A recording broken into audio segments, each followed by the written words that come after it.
bienvenidos a Economía y Realidad, el podcast de Colproce. Hoy tenemos a una invitada muy especial, a la licenciada Zulma Larín, quien es la coordinadora de la Red Ambientalista Comunitarios de RACDES. Entonces, esta es una organización que representa la gestión de recursos y resiliencia social, y es un tema fascinante para nuestros invitados. Así que bienvenida, licenciada. Muchas gracias, un gusto estar con usted compartiendo experiencias que tienen que ver con la vida de la gente en las comunidades. Es un espacio, una organización que trabaja temas de territorios y temas muy sentidos por la gente en su vida comunitaria, en su vida diaria. El tema del ambiente. Perfecto. Entonces, la idea de ahora es hablar un poquito de RACDES. Sabemos de que tiene 18 años de trayectoria y que tiene un modelo muy interesante donde toca las comunidades y desde una parte ambiental busca una alternativa económica para la población muy vulnerable. Sí. Entonces, para comenzar, cuéntenos un poquito cómo ha sido la evolución desde los primeros años hasta hoy en día de RACDES. Fíjese, licenciado, que RACDES nace en la comunidad. Somos una organización que después de estar haciendo todo un proceso de más que todo de sensibilización en el tema ambiental, buscando cómo conectar a la gente con su río, con su tierra, con su bosque, con sus semillas. En esas discusiones apareció mucho el tema y vaya, después de educarnos, ¿qué, licenciada? Usted nos viene a educar en cómo debemos cuidar el río, cómo debemos de cuidar esto, lo otro, todo el tema que tiene que ver con bienes, con los bienes en la comunidad. Y entonces ahí surgió la idea de que si podríamos crear una organización, pero más vinculada a esa realidad de la comunidad, y cuánto yo estaba dispuesta a acompañarles en ese proceso. Entonces yo trabajaba en una ONG en aquel tiempo y dije, bueno, aquí está un llamado, ¿verdad? Que yo también lo andaba buscando, en el sentido de que en mi función de maestra, de ayudar en la universidad, de facilitar conocimientos, yo venía con una pregunta hacia mí. ¿Es todo esto lo que quiero contribuir? Y por ahí el tema de la vida de esta organización. Y claro, con otros compañeros, otro maestro, un periodista, estaba a los inicios una abogada, pues fuimos haciendo como las sinergias y escuchar el llamado de las comunidades. Al principio, cuando esto nació, eran cinco territorios y los liderazgos de esos territorios pues facilitaron el llamado. Y digamos que, ¿qué implicaba para nosotros ese llamado? Más que todo hacia mí, ¿qué implicaba? Y dije yo, siendo educadora, yo también siento un llamado muy fuerte por ayudar en la parte educativa y el compromiso porque la educación también sea en la comunidad y los que no puedan leer y escribir con estos procesos aprendan. Creo que ese fue para mí uno de los elementos muy importantes en las decisiones y los compromisos que a veces uno asume como persona, pero también como profesional queriendo hacer más. Claro.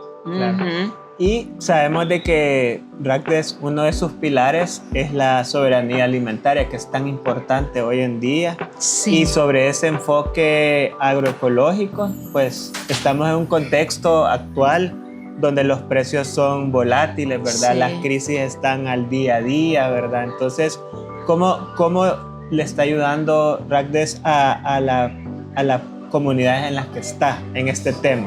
Fíjese que como este tema ha ido concatenado con la necesidad de ver el río, de ver la tierra y de reflexionar sobre las semillas, entonces en esa construcción de saberes, tanto de la gente como de nosotros, ¿verdad? Ayudar a cultivar el conocimiento, vino este tema muy fuerte. Y yo también en mi búsqueda del cómo hacer de los temas ambientales, temas prácticos, entró el tema de soberanía alimentaria hace 8 años. Nosotros venimos trabajando este tema desde hace 8 años, buscando que las comunidades entren en una relación con la naturaleza, pero también una relación práctica. Las semillas tienen que ver con la vida. Recuperar las semillas desde nuestros orígenes es una necesidad y por ahí comenzamos. Pero también reflexionando en educación para la vida, reflexionando el tema de los agrotóxicos, cuánto daño le hacen a la salud humana. ¿Y quiénes van a dejar esto? Y ahí fue todo una cuestión de reflexiones. Porque luego nosotros fuimos relacionando que el tema de los agrotóxicos tiene un impacto directo en los riñones de las personas. Y hemos visto morir muchos compañeros en los territorios por un problema de insuficiencia renal, que tiene que ver, no todo eso incide, pero tiene que ver con la manipulación de agrotóxicos y también con agua envenenada. Imagínense ahí toda una cuestión de elementos que contribuyen también a la salud humana. Y cuando determinamos que el tema de soberanía alimentaria era importantísimo porque la producción de alimentos deben de estar más saludables, porque la producción de alimentos deben de ser más, desde una perspectiva más integral, no solo frijoles y arroz, porque eso es lo que observamos al inicio nosotros, que el tema de los alimentos en el campo solo se reducen a comer arroz, tortilla y frijoles. Y cuando en un taller hicimos cómo debemos de alimentarnos, cuál es la tabla de alimentos en la mañana, al mediodía y en la noche, a la gente tenía esa carencia. Claro. Y entonces desde aquí, empecemos a cultivar soberanía alimentaria. ¿Qué necesitamos que haya en los patios? Estos patios, yo me acuerdo, estos patios están sin nada, tenemos que ponerles semilla para que producción. Sí. Entonces ahí empezamos con este tema de cultivar soberanía alimentaria desde los patios de la casa. Y que si hay hortalizas, que si hay granos, que si tenemos leche, que si tenemos huevos, todo eso contribuyen a una salud más determinante para que los cuerpos estén saludables. Y por ahí el tema del cómo inició para nosotros la soberanía alimentaria desde los patios de la casa y cómo los huertos deben de contribuir para que esta alimentación sea más balanceada. Y eso va combinado con las reflexiones, ¿verdad? Sí, porque claro. hay que educar para eso, porque si no, nuestro pueblo dice, lo hace como que no pasa nada, ¿verdad? Y no, la educación es fundamental en el desarrollo de los pueblos. Y a mi práctica yo no hay otro elemento, les digo yo, cómo combinar para que nuestro pueblo avance si no sea por procesos educativos. De ahí pues vienen los otros temas de la economía, de la salud, del buen vivir, pero tiene que haber un elemento que ayude a despertar ese foco, porque si no, seguimos igual. Claro. Entonces, para mí el conocimiento es clave en esto. Después viene la sensibilización. Gracias, licenciada. Bueno, nos ha hablado un poquito sobre la semilla, sobre el tema químico también, ¿verdad? Sí, sobre sí. la educación, pero también es importante el enfoque de género, ¿verdad? Porque es un eje transversal y qué rol está haciendo la organización en base a este tema. Fíjese que nosotros somos una organización mixta, pero en temas del ambiente, las mujeres sobresalimos. Y ahí tiene que ver con una cuestión vinculada a que somos, por ejemplo, cuando hablamos de la Madre Tierra, hace 3 días fue el Día del Mundial de la Tierra y estuvimos haciendo reflexiones allá en Mercedes Sumaña, porque ahí hicimos el evento de encontrarnos, ¿verdad? Y como Madre Tierra, somos generadoras de la vida, las mujeres, igual que la tierra. Entonces, ¿por qué nos vinculamos rápido a las mujeres a temas como la naturaleza? Y uno encuentra una similitud entre que las mujeres somos generadoras de vida y la tierra genera también vida. Genera la alimentación, nos da la posibilidad de habitar en ella, nos promueve el encuentro con la naturaleza, con los árboles sobre todo, ¿verdad? Nos da los mangos, nos da los aguacates, todo lo que el ser humano necesita para vivir. Entonces, cuando hacemos este trabajo del cómo facilitar el conocimiento para el cuidado de los territorios, los bienes naturales, quienes se rápido se comprometen son las mujeres. Y entonces, ¿por qué las mujeres? Porque a las mujeres los niños le lloran queriendo comer. En el campo es así siempre, ¿verdad? Y si vamos a las zonas urbanas aquí, también son los niños llorando por buscando qué comer. ¿Y a quién le piden? A la mamá. La mamá tiene que rebuscarse del cómo tiene que garantizar que haya comida ahí en la cocina de la casa, del cómo haya agua para tomar, del cómo haya agua para lavar toda la parte del saneamiento básico de la casa. ¿Quién anda detrás de eso? Somos las mujeres. Por eso es importante entonces. Ahí la vinculación de este tema con la vida de las mujeres. Claro que nosotros aprovechamos cuando vemos que las mujeres asumen, están preocupadas por esto, por la salud. Entonces ahí encontramos nosotros estas sinergias del cómo los feminismos deben de contribuir a garantizar también el cuidado de la naturaleza. Y en este caso, porque nosotros trabajamos el tema, ya lo vinculamos a los temas de derechos humanos. Los derechos humanos de las mujeres son importantes para garantizar la estabilidad en un espacio, sea en la casa, sea en el territorio, o sea en el municipio donde se toman decisiones también. Y ahí la vinculación ya de temas de derechos humanos en la vida de las mujeres. Y hemos hablado de varios temas bien interesantes. Sí. Muchas gracias por estar acá. Y quisiéramos hablar un poquito sobre cómo es que la estructura actual en el territorio de Ragdes. Usted nos comentaba hace un momento de que comenzaron en 5 comunidades. Cuéntenos un poquito cómo están ahora, en qué zonas, qué alcance tienen.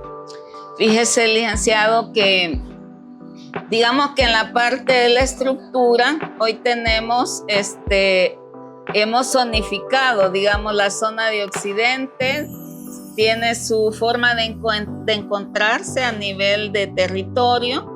Cada 3 meses, cada 4 meses se reúne el liderazgo para ver los planes de trabajo, desarrollar todo lo que se proponen hacer.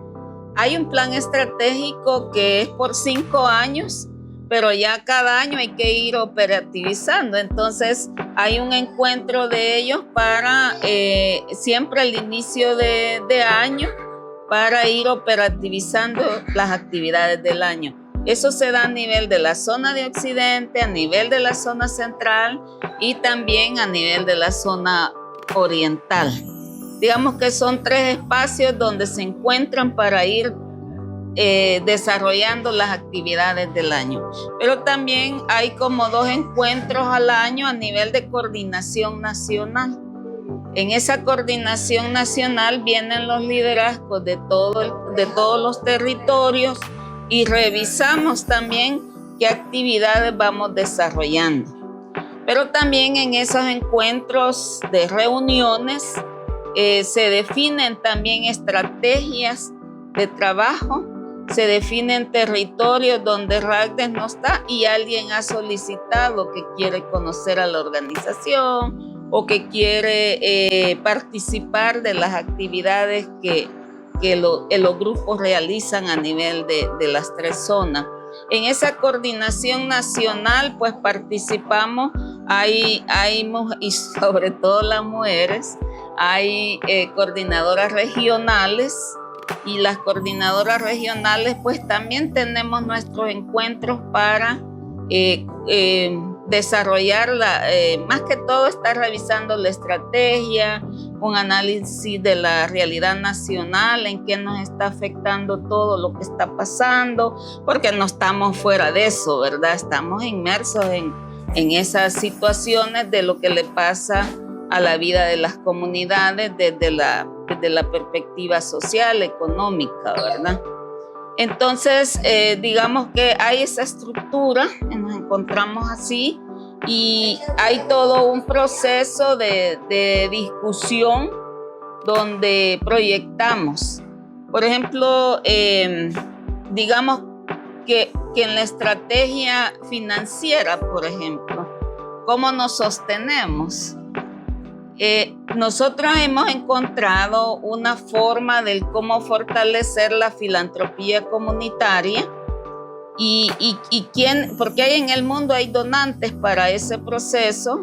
Entonces fortalecemos las capacidades técnicas y administrativas de los grupos comunitarios y logramos que estos fondos que están ahí en la palestra de la cooperación apoyen con $5,000, le dan a una comunidad, desarrolla la comunidad toda la estrategia a partir de lo que tenemos visualizado en el espacio de la red, a partir de esas prioridades, y los grupos van desarrollando sus propias, aquí vamos a invertir por aquí, vamos a desarrollar soberanía aquí, en este proceso vamos a meter esto, y ahí va construyéndose todo un esfuerzo que contribuye a que las comunidades fortalezcan sus capacidades administrativas. En esa parte nosotros como lo estructuran, no mucho participamos porque lo que nos interesa es que las comunidades vayan haciendo sus propias experiencias, vayan desarrollando sus propias soberanías también ellos de grupos y cómo eso contribuye a ese gran reto que tiene la red de ayudar que las comunidades sean unas comunidades más emancipadas en el tema de cuidado de bienes territoriales. Qué bueno que va ese crecimiento. Sí. También quisiéramos hablar un poquito sobre la lucha que tienen con los transgénicos y las plaguicidas. Los plaguicidas agrotóxicos. Ajá. ¿Cuál es el principal argumento que como organización presentan frente a un mercado que prioriza la productividad a la salud? Sí, exacto. Fíjese que en esto lo primero que hacemos nosotros para que las comunidades entren a la lógica de cambiar esas formas tradicionales que el mercado nos enseña es enseñándoles a que vayan a los ríos. Y entonces en los ríos, por lo menos en algunas localidades del país, todavía hay ríos limpios. Vamos al río y observen ustedes qué es lo que tiene el río. Ustedes saben que el río también nos ayuda con la alimentación y hacemos que la gente vaya a observar. Si el río tiene diversidad, todavía diversidad de especies, es que el río presenta que está limpio, porque no se han muerto toda la biodiversidad que ese río produce. Cuando la gente observa eso y vamos a otro que está en condiciones difíciles, hacemos la reflexión, ¿dónde ustedes cuando usan esa botella que traen llena de plaguicida, dónde la lavan? Todos dicen, en el río, ¿va? Entonces, eso que hacen ustedes, primero está dañando la salud, segundo está matando la biodiversidad y tercero que esa es escasez de alimentos.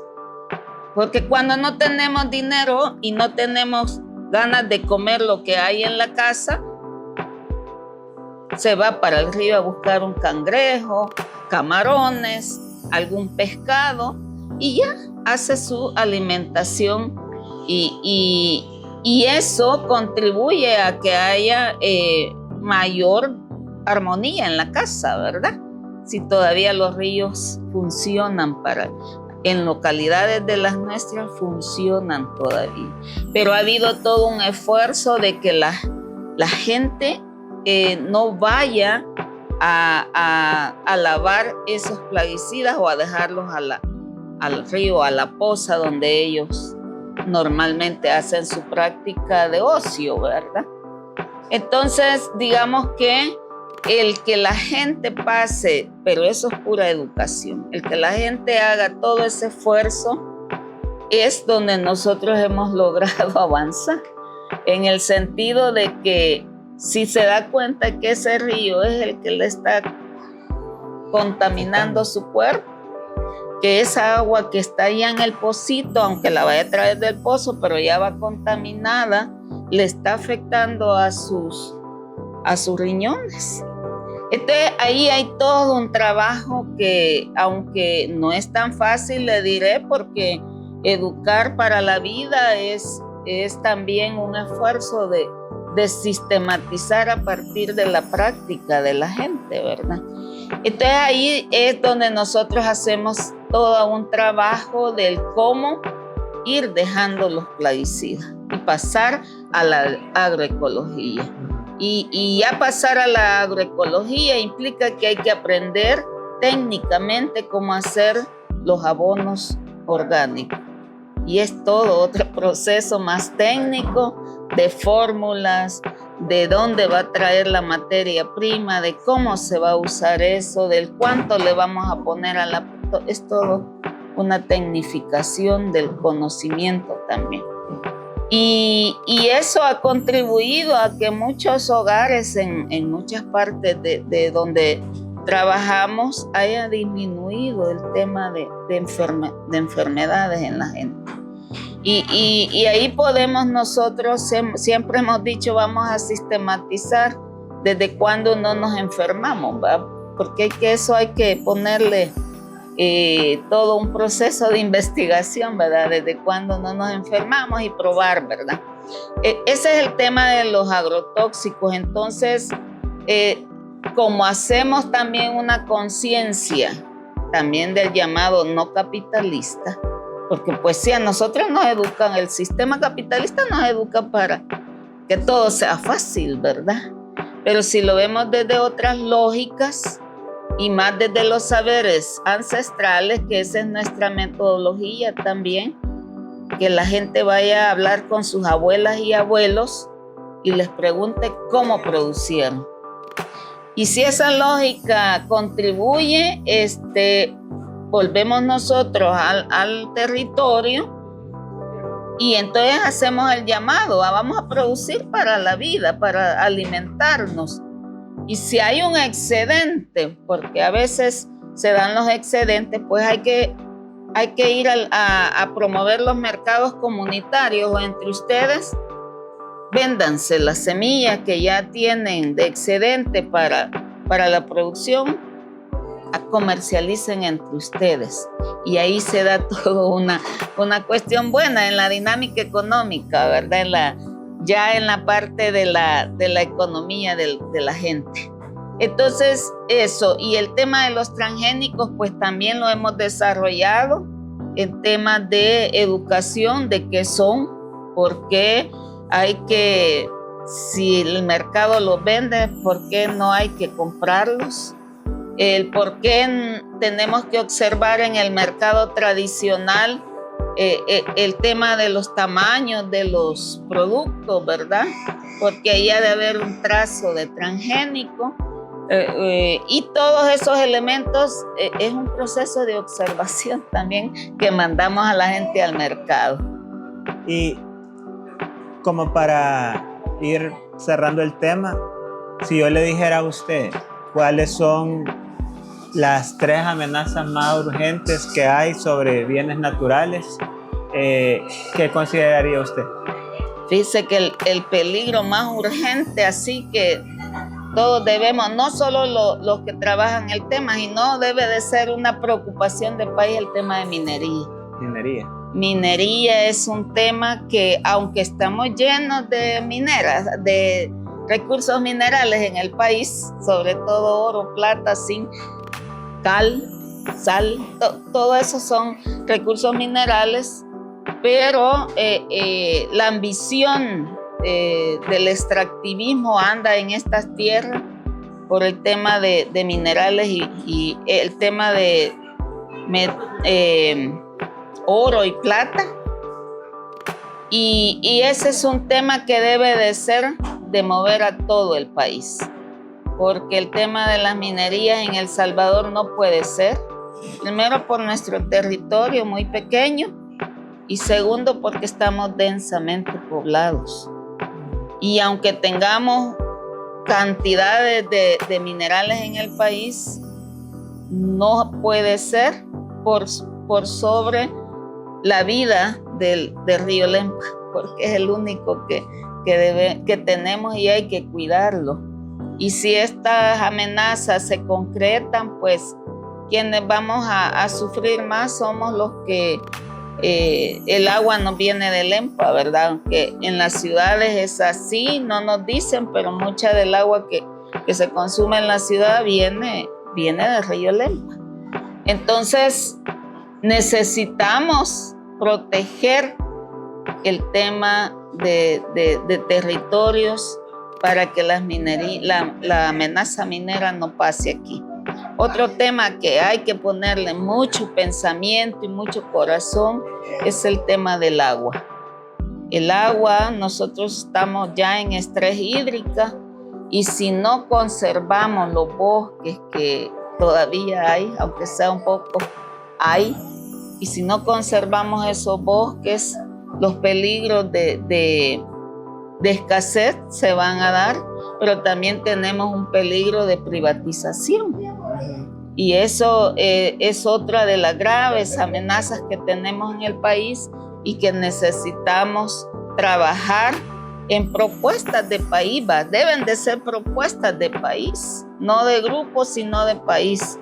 El cómo proteger lo que hay para garantizarle la vida a las siguientes generaciones. Entonces, para mí ese es otro de los temas fuertes que debemos de trabajar, y el tema de soberanía alimentaria, porque como aquí en este país no hay una inversión a la agricultura, no hay, o sea, los productores apenas hacen lo que pueden con sus recursos, pero una política de Estado que vaya hacia eso no existe.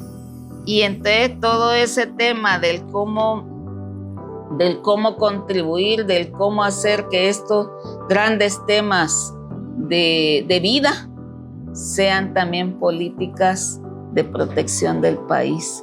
Eso no existe aquí y había como un esfuerzo, pero se ha perdido, y entonces ahora lo que hay es permisos ambientales para hacer cualquier cosa y se comen el bosque que tiene ahí los lugarcitos que van a ser desfigurados. Entonces, ese problema nuestro de volvernos asesinos y asesinas de la naturaleza debe de ser uno de los elementos a trabajar para no volvernos